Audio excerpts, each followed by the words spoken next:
नमस्ते बच्चों, कैसे हो? हाँ, सब लोग अपनी जगह ठीक होंगे, ये आशा है। तो हमारे हर दिन कक्षा में, हमारे तासिका में हम नई नई चीज़ें पढ़ रहे हैं। तो उसमें बहुत सारी क्या है, कथाएं हैं, व्याकरण है, देखा है ना, कहानियां हैं, रोचक कहानियां हैं। बहादुर पित्तू जैसी बहादुर के ऊपर कहानियां नई नई आ रही हैं। तो ये भी हमने देखा, व्याकरणिक भाग में क्रिया देखी, संज्ञा देखा है, वचन देखा है, लिंग देखा है, बहुत सारे देखिए अलग अलग पहलुओं को हमने जाना है। तो जैसे आगे बढ़ेंगे, अलग अलग रोचक कहानियां आपके सामने आने वाली है। तो आज आपको ये बोर्ड देखकर पता नहीं चल रहा होगा कि आज हम क्या करने वाले हैं। हाँ, तो आपके पाठ्य पुस्तक में पेज नंबर 44 इसमें एक नागा लोक कथा है। कौन सी कथा है? नागा लोक कथा।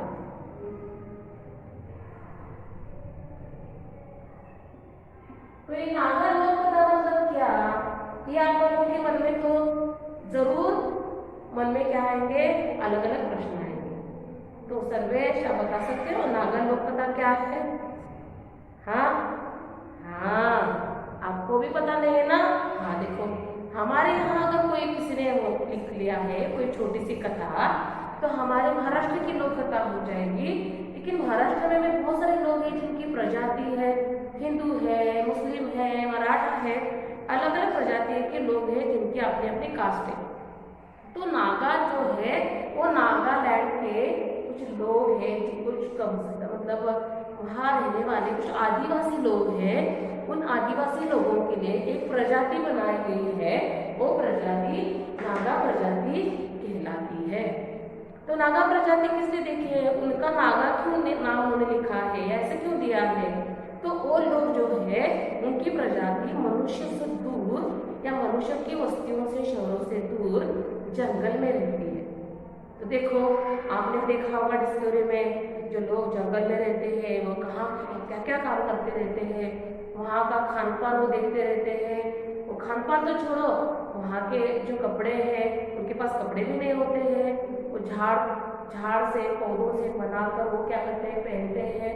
उनको पता नहीं है पिज्ज़ा क्या है, बर्गर क्या है, कुछ पता नहीं है। तो वो अपनी जिंदगी कैसे बिताते होंगे? हाँ, जंगल के मिलने वाले फल, जंगल से मिलने वाला शहद, वो भी पकड़ने की क्या है, अलग ही मतलब अलग ही ट्रिक है। आपको पता है वो कैसे पकड़ा जाता है? तो मैंने सुंदरबन नामक वन के बारे में डिस्कवरी में देखा था।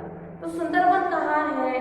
तो सुंदरबन भारत का सबसे बड़ा जंगल है और वो है कलकत्ता में। कलकत्ता के पास एक बहुत बड़ा जंगल है जहाँ बहुत घनी झाड़ियाँ हैं और वहाँ नदी भी बीच में बहती रहती है और समुद्र में पास है उधर। हाँ, तो इस जंगल में सफेद बाघ आपको नजर आएंगे। बाघ तो अलग प्रकार के हैं, लेकिन यहाँ सफेद बाघ भी नजर आते हैं। लेकिन यहाँ ये लोग मतलब जो लोग हैं वो क्या करते हैं, शहद को पकड़ते हैं। वहाँ भी बहुत सारे लोग जो है आदिवासी लोग रहते हैं, जो अपना गुजारा ज्यादातर जो जंगल में अलग अलग प्रकार के जो खान पान मिलते हैं ना, उससे हो जाते हैं। ठीक है, तो ये बात है। तो ये बात तो छोड़ो, और एक बात बता दूं, ठीक है। तो शहद कैसे पकड़ा जाता है? तो मैंने ऐसे देखा था कि एक आदमी क्या कर रहा था, जो जंगलों में रहता है, वो क्या करते हैं, देखते रहते कहीं मधुमक्खी आ रही है क्या, मधुमक्खी कहाँ दिख रही है क्या, मधुमक्खियाँ उनके पास पास मंडरा रही है क्या। तो क्या करते देखिए, उस मधुमक्खी को पकड़ लेते हैं, मधुमक्खी को पकड़ लेते हैं। और पकड़ने के बाद उस मधुमक्खी को क्या करते हैं, छोटा सा धागा जो है वो जो है ना पेड़ का धागा होता है, निकालते हैं। जैसे केले के पत्ते का छोटा सा धागा जो होता है ना, वो भी निकलता है, उसको उसके पूंछ को बांधते हैं पीछे से हल्के से, और क्या करते हैं, उसको छोड़ देते हैं। तो देखो, ये छोड़ने के बाद क्या होता होगा, तो मधुमक्खी जैसे जैसे जंगल में जाते हैं उसका वो पीछा करते जाते हैं। तो उनको मधुमक्खी कहाँ गई है कैसा पता चलता है, जो उन्होंने धागा छोटा सा बांधा है वो कहाँ कहाँ जाते हैं ना, उसके पीछे वो धागा दिखता रहता है। और जाने के बाद वो शहद उनको मिल जाता है, घड़ा भर भर के शहद वो लेकर आते हैं, जिसको हम मध बोलते हैं ना, हनी बोलते हैं। तो मिल जाता है।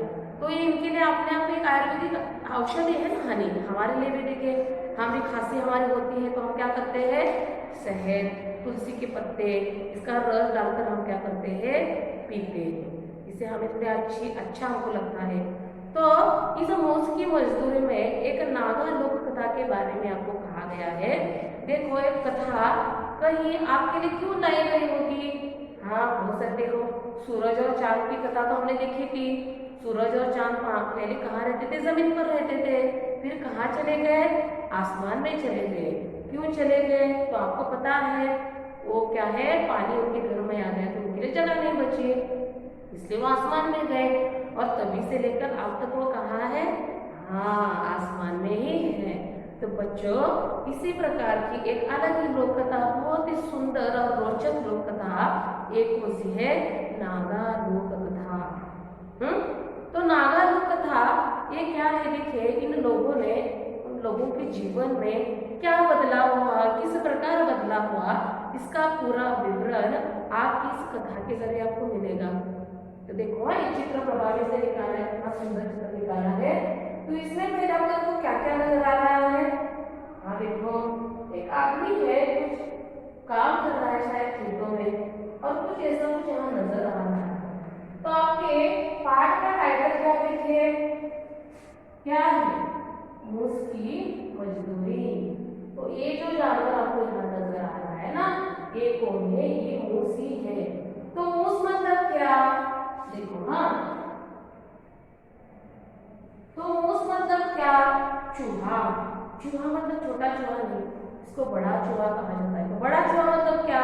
जिसको मराठी हम घूस बोलते हैं ना, आप लोगों को पता होगा, उसको घूस बोलते हैं, बहुत बड़ी होती है वो। जो छोटा चूहा है वो जैसे जैसे जैसे बढ़ता जाएगा वो इतना बड़ा हो जाता है, जैसे बिल्ली की तरह हो जाता है, फिर वो क्या उसको बोलते हैं? उसको बोला जाता है मूस। तो यहाँ मूस का क्या अर्थ हुआ? बड़ा चूहा। हो गया ना, ये समझ में आई? तो मूस की मजदूरी, तो मजदूरी का अर्थ क्या है?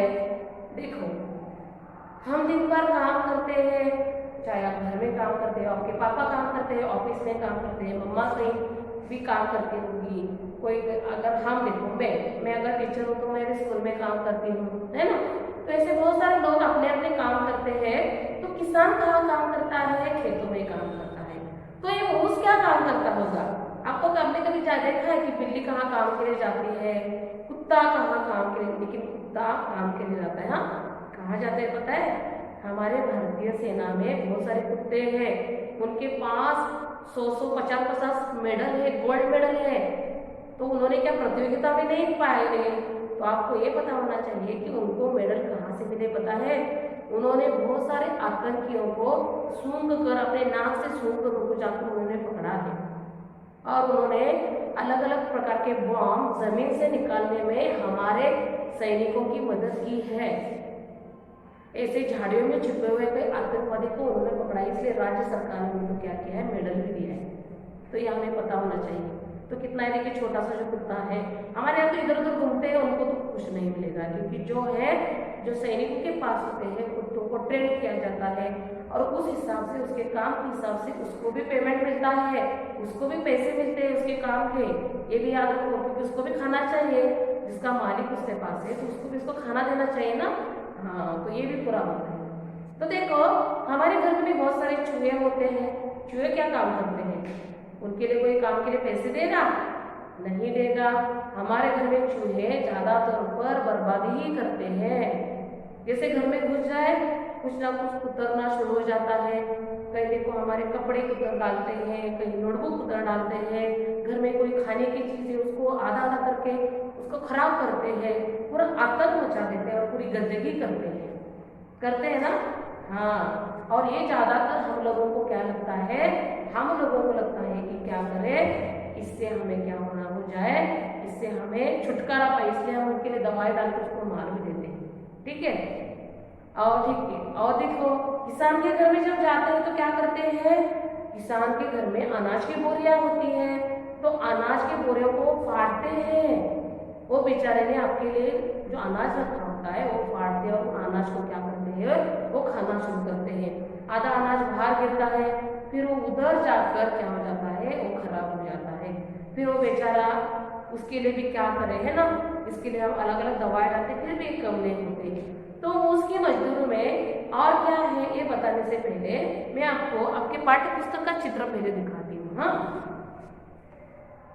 देखिए ये हमारा पाठ्य पुस्तक का चित्र जो प्रभाव से यहाँ निकालना है, ठीक है।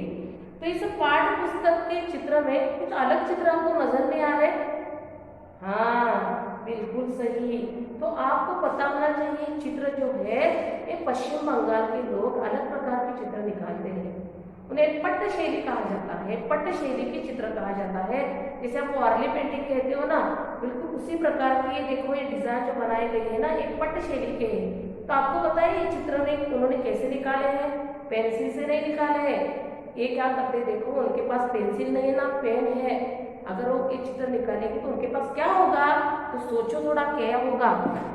तो ये लोग क्या करते हैं, दिन भर जंगलों में घूमते हैं, तो वहां से लाल फूल, नीले फूल, है ना, अलग अलग प्रकार के जो प्रकृति के फूल है उनको लाते हैं, फिर उसको सुखाते हैं, फिर पत्थर पर उसको घिसते हैं और क्या करते हैं देखो, जो मोर होता है ना, मोर के जो पंख होता है ना उसके पीछे का जो है ना उस भाग से क्या करते हैं उसको ब्रश से बनाकर उससे क्या करते हैं वो अलग अलग प्रकार के चित्र निकालते हैं और वो चित्र क्या कहलाते हैं? पट्ट शैली के चित्र कहा जाता है। ज्यादातर ये चित्र आपको आसाम में मिलेंगे, नागालैंड में मिलेंगे, उत्तरी भारत में जो जंगली इलाके हैं वहां आपको देखने के लिए मिलेंगे। तो बच्चों और एक आपके लिए इंफॉर्मेशन देती हूँ, अगर आप कभी अजंता किलो में जाओ तो वहाँ अलग अलग जगह पर उन्होंने मतलब जो है ना दीवारों पर उन्होंने अलग अलग प्रकार के पेंटिंग बनाए थे।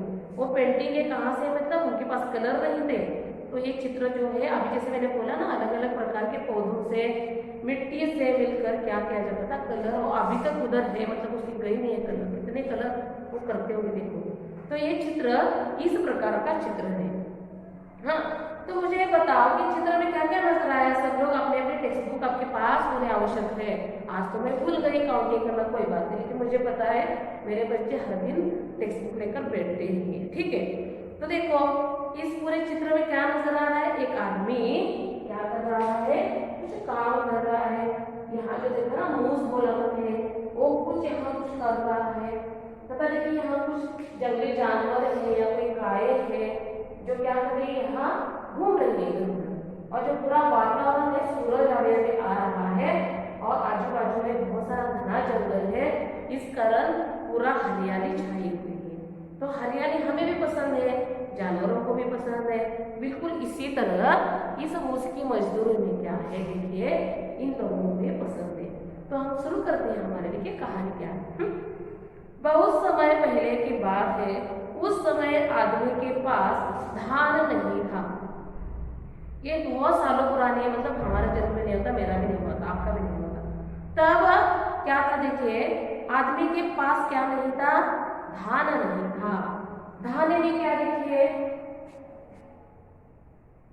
धान यानी क्या? अनाज।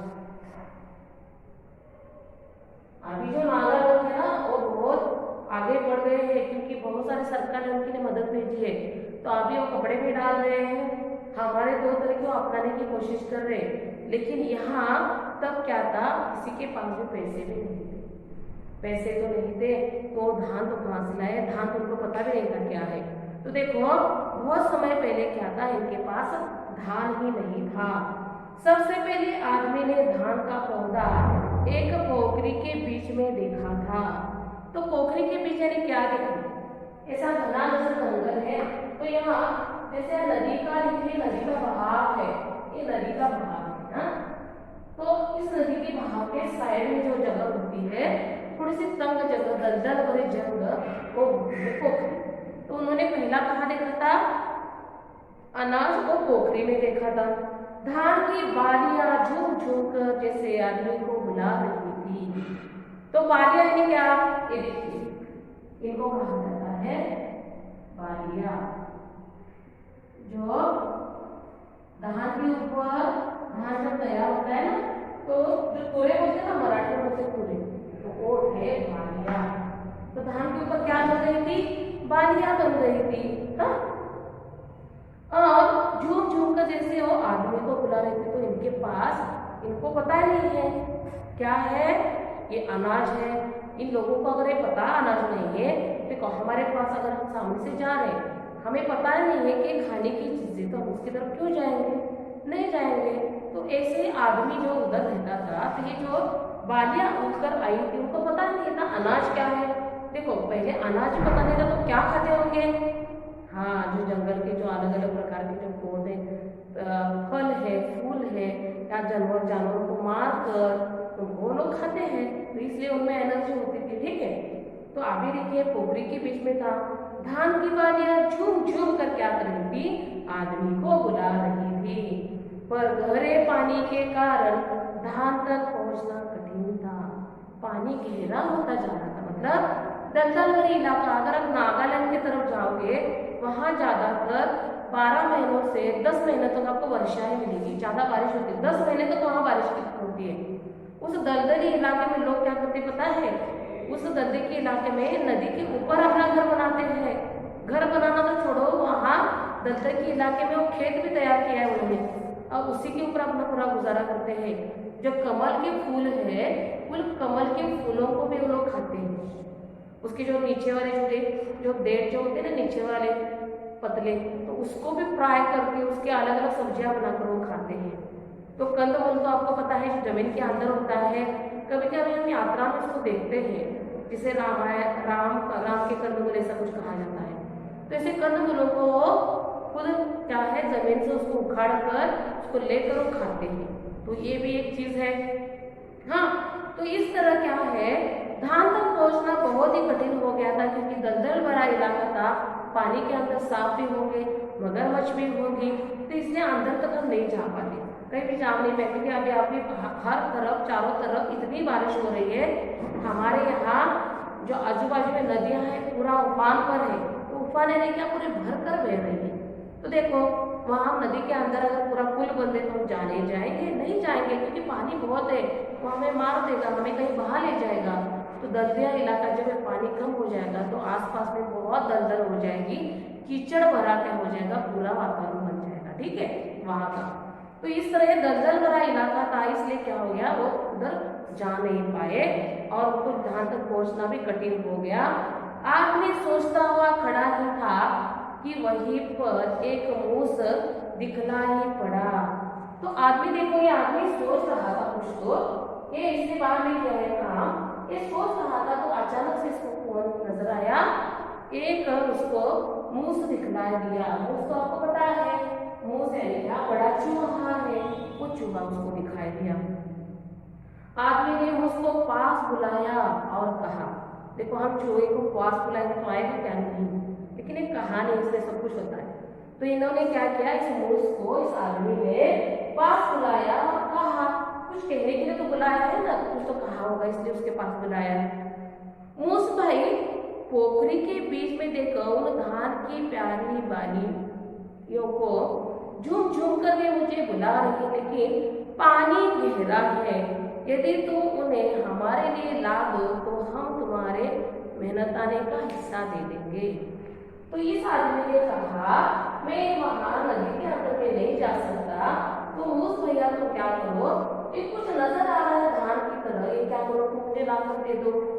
हाँ, इस लाने के बदले में तुम्हें क्या दूंगा, कुछ तो तुम्हारे लिए मैं खाने के लिए दे सकता हूँ, कुछ पैसे दे सकता हूँ, कुछ तो, मतलब पैसे तो उनके पास नहीं थे, इसकी मजदूरी कुछ तो देगा, कुछ उसके घर में खाने के लिए और कुछ है वो उसको दे देगा, है ना। तो ये उन्होंने क्या किया, उसको कहा, देखो हम भी ऐसे कहते हैं ना, हमारे हमको कोई चीज अगर चाहिए होती है तो हम क्या कहते हैं, अरे ये मुझे दे दो, मैं तुम्हें कर दे दूंगा, ऐसा होता है ना। खाने की भी चीज है, कोई स्कूल में इस्तेमाल की पेंसिल है, पेन है, उसको भी हम ऐसे हम एक दूसरे में बांट लेते हैं, अच्छी बात है। हाँ, तो इस तरह इसने भी कहा, अरे मूस भैया क्या करो, तुम जाओ और जो अंदर का कुछ है ना, ये जो है ये धान का मुझे ला कर दे दो, कुछ तो नजर आ रहा है, और क्या करेंगे हम दोनों, क्या करेंगे, मैं आपको इसका हिस्सा भी मैं जरूर दे दूंगी। हाँ, मूस को भला क्या एतराज था, उसको तो क्या एतराज हो सकता है, और वो जोर जोर से क्या हो गया, सैर तैर गया और बालियों को दांतों से कुतर कर किनारे पर लाने लगा। तो देखो जो मुंह से भगता भगता भगता किस कहा गया, वह अंदर गया और उसने क्या कहा, उसने अपने मुंह से उतरा और क्या किया, उसको वहां से वो लेकर आने की कोशिश करने लगा। तो बच्चों देखो, आज की कक्षा में हमने बहुत सारी बातें जानी। नागा क्या है, नागालैंड के लोगों को क्या कहा जाता है, इसकी प्रजाति क्या है। तो अब किसकी बारी है, अब है हमारी होमवर्क की बारी। तो देखिए ये जो है ना, ये तो है ही। तो देखो हाँ, अभी मैं आपको होमवर्क देती हूँ, ठीक है। एक मिनट मैं आपको दिखाती हूँ। ओके हाँ, तो देखो ये तो रहने दो, मैं आपके लिए होमवर्क यहाँ देती हूँ। तो आज का होमवर्क क्या है,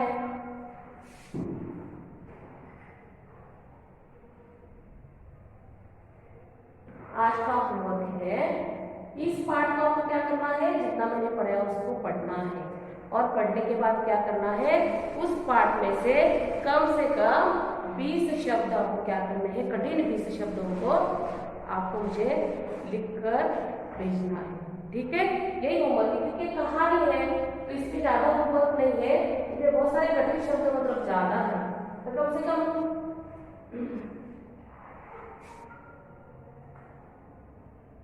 चलो मेरे साथ भी लिख लो आप।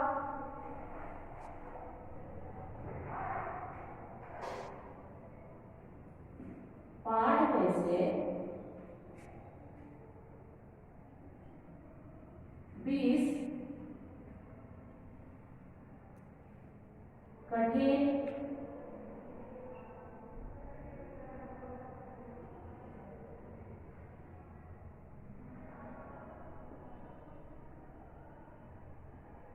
शब्दों को लिखिए।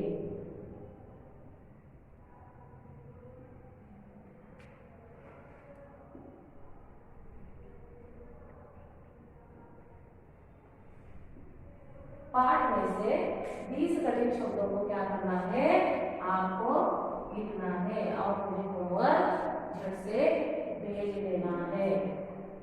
तो जैसे वीडियो आएगा शायद मैं आपको आपके ग्रुप का भी भेज सकती हूँ, लेकिन जैसे आप एक वीडियो देखो कि होमवर्क क्या करना है, आपको करना है, इसमें 20 शब्द बहुत कठिन शब्द इसमें, तो इसको लिखकर मुझे भेज देना है, ठीक है। तो अभी मेरे साथ आपने लिखा होगा, तो आशा करती हूँ आज जितनी अपनी कहानी पढ़ी आपको सब कुछ अच्छी लगी होगी। तो आज मिलते हैं हम जल्दी आप हमारे अगली तासिका में। तो आज के लिए इतना ही, धन्यवाद।